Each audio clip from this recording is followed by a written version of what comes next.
One of the main ideas behind it was to see how far I could integrate imagery with sound. So the basic starting point was to be working on the audio side of things in here, but also to be toing and froing between that and visual interpretation of it.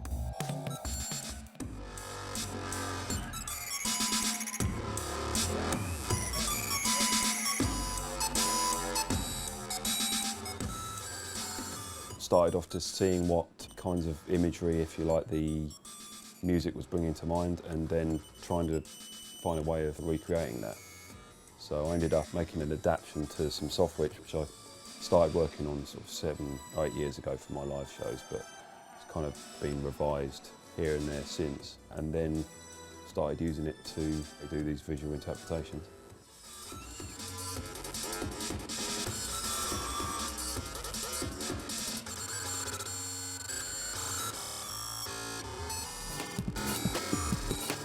Quite a lot of the visual ideas in the show are sort of based on imagery from dreams. A couple of ideas behind the LED helmet. I mean, one of them was that I've always felt a bit uncomfortable as a performer, and particularly with the idea of being the centre of the attention and this cult of personality thing that springs up around musicians on stage. And that's one of the things I liked about when I started going raves in the early 90s, that the crowd wasn't really focused on the DJ. It was more kind of focused on itself and the music, and I found that really refreshing change to the experiences I'd had, early on playing with groups, where everyone was riveted on the band.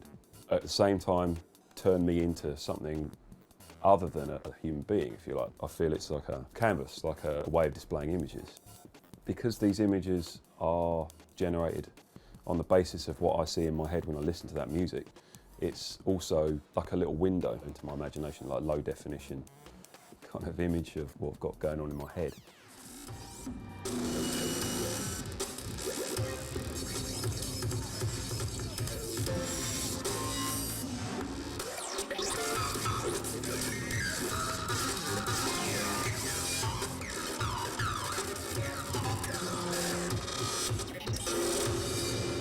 Pretty important to me that the primary thing that happens is that the music and the presentation of it keeps developing, I think when you start focusing on other more worldly things, like turn it into a money-making venture or a statement designed to make you look cool, you just lose track and potentially lose the point of what you're doing. I don't think so many people start off doing that. It's those concerns creep in later on, and particularly I think if you get a lot of attention early on in your career, and I think some people panic and think, how am I going to carry on getting that attention? How am I going to keep that attention on me? How am I going to retain that status?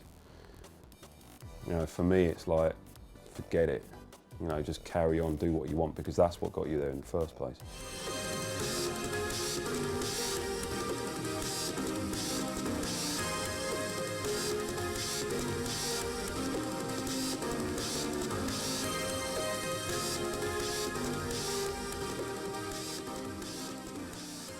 Why not throw everything at experimenting as much as I can and just maximise that opportunity to try things out?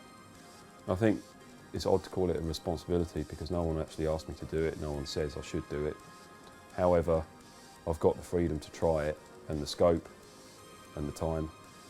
And I think if an artist has got those things at his or her fingertips, actually you are doing the world a disservice if you don't.